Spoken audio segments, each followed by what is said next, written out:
Ladies and gentlemen, celebrating 5 years as a podcaster, introducing Nate the Great!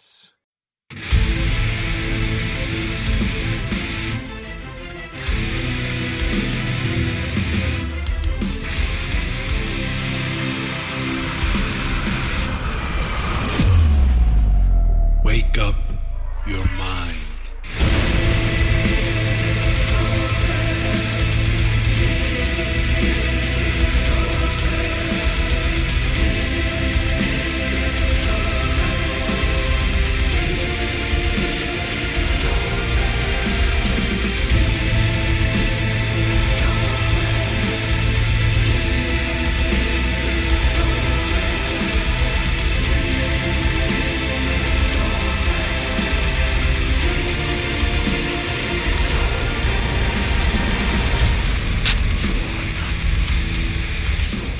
Ladies and gentlemen, there could only be one Exalted one. Welcome to this special edition of the Game Changer Podcast. I am your host, NateFNGreat, and 2020 definitely hit us with a very, very tough final blow. It was announced this past weekend that Jonathan Uber, better known by a lot of people as Luke Harper, as well as Brodie Lee, passed away. Now, a lot of people were thinking that this was something that was going to be COVID related, but unfortunately it was confirmed by his wife that it was a lung condition that unfortunately was the reason for his passing. So at the start of the show, just wanted to say that on behalf of the Game Changer Podcast and everybody here in the wrestling community, I want to offer our thoughts, our prayers, and our condolences to the Uber family, and know that he will be severely missed. I've heard a lot of people who have talked about how Brodie Lee is what I'm referring to him to, how he was a wonderful human being. I've seen him be a tremendous talent, and it is absolutely just criminal how he was so vastly underutilized, I should say, in a world of entertainment where he would shine and he would just create so many spectacular moments and give off some amazing matches. And I will say this, that one thing I'm very grateful for is the fact that I truly believe that other than his run in NXT, I got the chance to see him really grow as a star on the major wrestling circuit. Because I do remember him debuting in WWE. I do remember seeing his final matchup against Cody, which talk a little more about that during the show, because this show is going to be a retrospective as well as celebrating the life of Brodie Lee. My first time noticing Brodie Lee was during the Wyatt family deal. And I gotta say this, the Wyatt family was something that was different. It was definitely that cult kind of following. You also had kind of like this hillbilly-ish feel to it, and it just made you feel uncomfortable, but it also kind of made you interested in seeing what was going to happen. I just remember John Brodie Lee, he was one of the guys that kind of stood out during those vignettes, because if you remember, they had the deals where they had Bray Wyatt almost doing like this sermon, doing like this almost Charles Manson like deal. Then they had a cameraman walking through like the Wyatt family compound. I just remember, Brodie Lee, at the time known as Luke Harper, he would basically give them like a tour to Bray Wyatt, and the cameraman actually at one point looked off and saw Eric Rowan, and Luke Harper said, "Hey, don't stray." Just one of those things where it's like, oh my God, he just definitely was one of those characters that stood out to me. And little did I know that he was going to be one of those stars who I really was going to watch and really enjoy.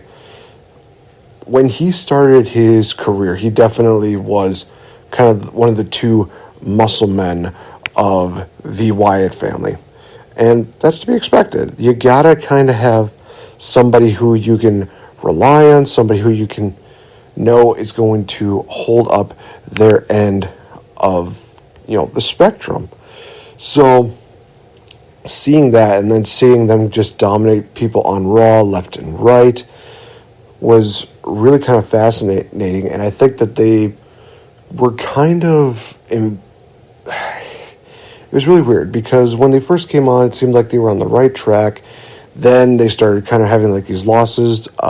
Harper and Rowan, they actually had a match on pay-per-view with CM Punk and Daniel Bryan, which they lost, but they still had a great match there nonetheless. And then they defeated Daniel Bryan in a 3-on-1 handicap match where Daniel Bryan finally agreed, okay, I'll join the Wyatt family. Then they just started losing. It was a really weird, set of circumstances that they just had something special right there. And then they just didn't know what else to kind of do with it. And it wasn't until later on, and I'm very thankful for the fact that I got the chance to see this in person, was at the Elimination Chamber in 2014, where we saw the Shield versus the Wyatt family. Basically, you have these two homegrown NXT factions that were headlining a pay-per-view in one of the best matches of that year. I was vastly astonished, amazed, and just really looking at this like, wow, this is crazy to see, 6 individuals literally tear the house down. And not very many people would think, a 6-man tag team match, oh, that's gonna tear the house down. I didn't think that was going to be possible, but they did it. As time went on, the tag team experience of Eric Rowan, Luke Harper got better and better, and no better did it get for them than with their matches with the Usos that year. I mean, back-to-back pay-per-views, they personified what tag team wrestling really was. They really made tag team wrestling fun. They made it something that you can kind of just get behind and just really enjoy. And honestly, one of the biggest crimes was that the duo did not get a tag team title sooner than what they did, because honestly, they could have been the ones that dethroned the Usos, and honestly, they could have had like a trilogy of matches between the Usos and the Wyatt family, and it would have been great. It would have been one of those things that I would have loved to have seen, them just headlining pay-per-view after pay-per-view, much like, the Usos and the New Day would do years later. Then as time went on, they kind of, again, ran out of ideas for them, and they just decided, okay, let's actually have the Wyatt family split. It's one of those few times where they actually split, and it wasn't anything where, they were just going to beat each other up or one was going to turn the other. It was kind of like this silent dissolution, if you will, where they just all kind of went their separate ways. Bray Wyatt did his thing. Eric Rowan kind of turned into a somewhat of a baby face, sort of, kind of, I guess. Maybe. I don't know. But Luke Harper, at this point, really started to become his own, because this was the opportunity that he had to make himself a single star, and he did. Basically, his first night after dissolving from the Wyatt family, he became Intercontinental Champion, and he found chemistry and great match work with Dolph Ziggler. And if you don't believe me, check out TLC 2014, where they literally tore the house down in a ladder match. I remember just watching that match and thinking, wow, again, they're making the championship that much prestigious. They just really made it absolutely incredible. And I was just mesmerized by that. And again, it made me more of a fan of Brodie Lee as time went on, because seeing him as a single star, we're just like, wow, we're getting this. We're getting something kind of really cool to see that. And he would go on to have like on again off again random feuds. I do remember that he had a feud with Dean Ambrose, John Moxley, at Extreme Rules, where they were in a Chicago street fight. They were battling each other in the back. Then they had a deal where they just fought each other into a car, drove off, and then they just came back maybe about hour later, something like that. It was weird because I was hoping that they would actually have like a lot of, camera crews or kind of like some pre-recorded stuff to kind of give us the idea of like, wow, they're fighting in the streets. Excuse me. They'd be, fighting with the crowds, stuff like that. They would have had some like nice little moments there where they could have just had fun with it. But unfortunately, they didn't do that. They just, they had their deal, and then I think they had a couple matches before having Moxley and Brodie Lee finishing the match in the back in the arena. Looking at a couple more things with his with his run, they definitely tried just having like an on again, off again tag team deal with him and Eric Rowan. Prime example was in 2015. Jeez Louise, I mean, not really that much long after they dissolved, they just kind of came back together, and they fought off against Roman Reigns and Dean Ambrose. Then they had they were going to do like a 6-man tag, and they brought in Braun Strowman. They were, again, doing like this on-again, off-again deal. I will say this, that I think one of the biggest highlights of his career, and you could argue this if you want, but the fact that they actually had Brodie Lee replace Braun Strowman in the match at Survivor Series of 2015, they actually had that had to be a highlight to see Brodie Lee versus The Undertaker. And even if they, honestly, I would have loved to have seen those guys headline another pay-per-view, because they could have put on some really good matches, honestly. The fact that we only got that moment was just kind of a downer. Then they had this deal where they battle against the ECW Originals in a tables matchup, which was sort of okay. Nothing really too crazy I can really say about that.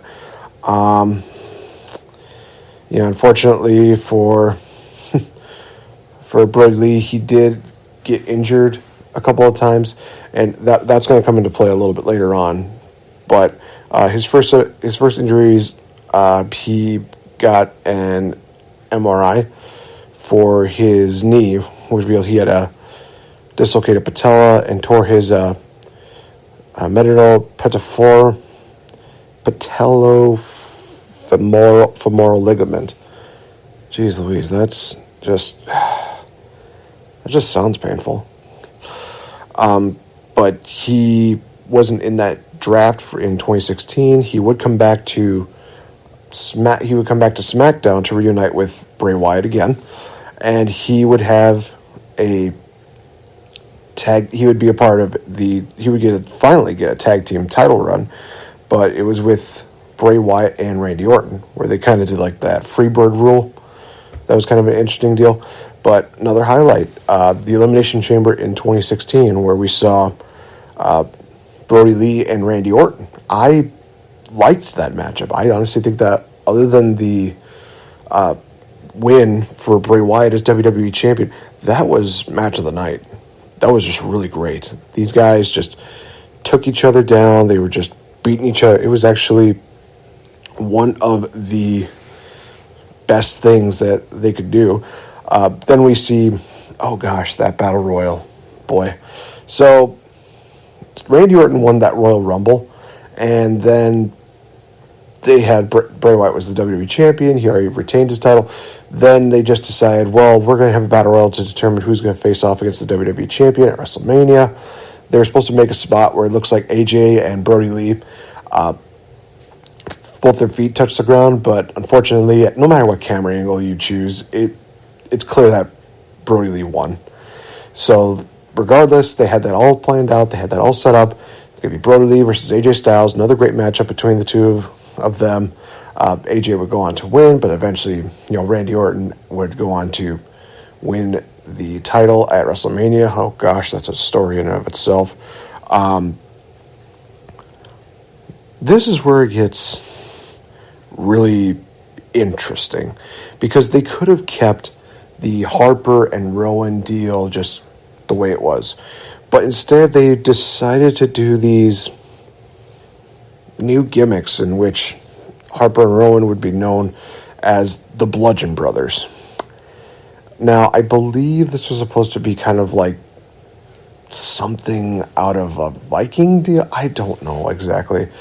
It was very weird to kind of see this, but at the same time, it's different. I didn't quite really understand that, really.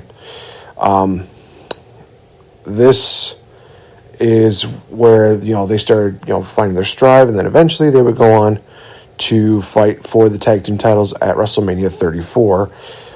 Again, it is a crime that they did not win those tag team titles sooner than later, but also, well, like I said, during the year of, them versus the Usos early on, they should have won the tag team titles then and there, but it kind of feels like it was almost a little too late, 4 years later, that they didn't, put the titles on them.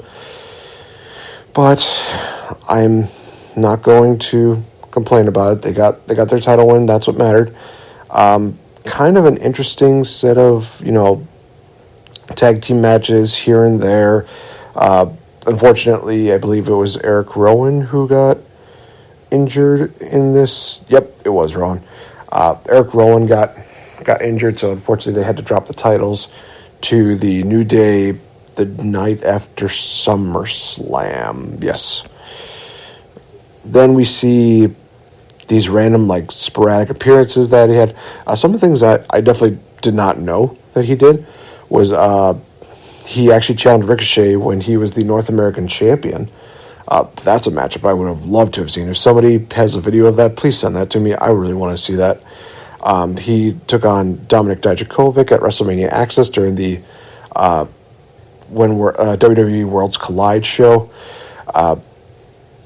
I did actually get the chance to see Harper, Brodie Lee. Sorry, I'm getting the two names mixed up, but everybody understands what I'm getting at. I actually saw him competing at WrestleMania 35 during that pre-show. I was honestly hoping that they were going to utilize him a lot better. Fortunately, they did not. So, yeah, I looked at this, and they're showing these on-again, off-again matches with EC3, or they were going to also set up a matchup between him and Sami Zayn. But then we see Brodie Lee wanting to leave WWE. He was at the point where he was like, well, if you're not going to utilize me. And he even mentioned this during his interview with Jericho. It's like, if you're not going to utilize me, then I'm better off just leaving. But this is where things get to be really hairy, is that Harper was supposed to have his contract was supposed to be up in November of 2019, but they added 6 months due to him having an injury. Sure, because that makes so much sense. It was just frustrating. They had Eric Rowan and Luke Harper and Brodie Lee had one final run as a team. They battled against Roman Reigns and Daniel Bryan, and after that, Brodie Lee was, eventually Brodie Lee was off of television, and he went on to AEW. And to be honest, he did a lot better than anybody expected him to do. Honestly, I wasn't expecting him to get pushed as fast as he did. Him getting paired off with the Dark Order was beautiful. That was the best move that they could have had, because Brodie Lee just definitely had that presence about him who just absolutely encapsulated what it meant to be that leader that they needed to have. And just, his first night, He does almost look like a Sister Abigail, but then he does his discus clothesline. Jeez, I loved that move. Him doing the big boot and the discus clothesline, that was just absolutely amazing. He did a fantastic job with those two moves. Just them alone, he was the master of them. But yeah, he challenged Jon Moxley for the AEW World Title at Double or Nothing just this year alone. And I'm not going to lie, I think this was one of those matches I was kind of disappointed in. But at the same time, I'm also looking back on it and thinking that it was a really good matchup between the two of them because they do have good chemistry. I think just the finish kind of threw me off a bit because I saw them hit, the paradigm shift, and then Moxley goes into like a choke deal. I think they were trying to do another deal where Brodie Lee was supposed to look strong during that, brother. But it's one of those things where I'm not going to, like I said, I'm not going to complain about it. I'm not going to get mad about it. He got a world title shot. He's still shown. It was great. Now we get into the part where I think it's going to be the more... This one's going to be a bit tougher. Because Brodie Lee would go on to win his first and only AEW title, which would be the TNT Championship. And he would defeat Cody Rhodes for this. And he would have, have another classic bout with Cody in a dog collar match, which I was just shocked at how brutal it could be, but also just how amazing it was. And after that, Brodie Lee, dropped the title to Cody, but it was still a great matchup. And the fact that this was his final matchup, I think that is definitely something that shows the level of professionalism, but also just the amount of respect that Brodie Lee had for the title, but also for wrestling. Brodie Lee is one of those individuals I am just absolutely going to miss. He is a guy who I've not heard anything bad about him. I've never heard him, complain. He definitely was a very wise, gentleman for his knowledge of wrestling and just, understanding how the business works. Brodie Lee is somebody who I just absolutely had major respect for, and I think that there was so much more that they were going to do with Dark Order. I could feel it. There would have been just a moment where Brodie Lee would have eventually became AEW World Champion. There's no doubt about that. But unfortunately,